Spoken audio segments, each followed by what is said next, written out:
Konku sortimentu gumených člnov je takisto ponuka motorov. Držíme motory elektrické od firmy Rino a potom držíme štvortaktné benzínové motory od firmy Yamaha a Honda.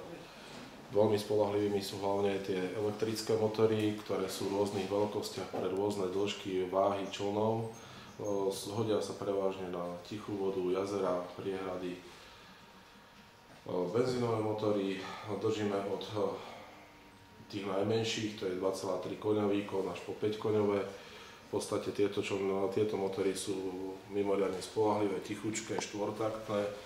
Honda je chladená vzduchom a Yamaha je chladená vodou. Veľmi dobré sú na všetky typy vôd, či už na rieku alebo na jazera.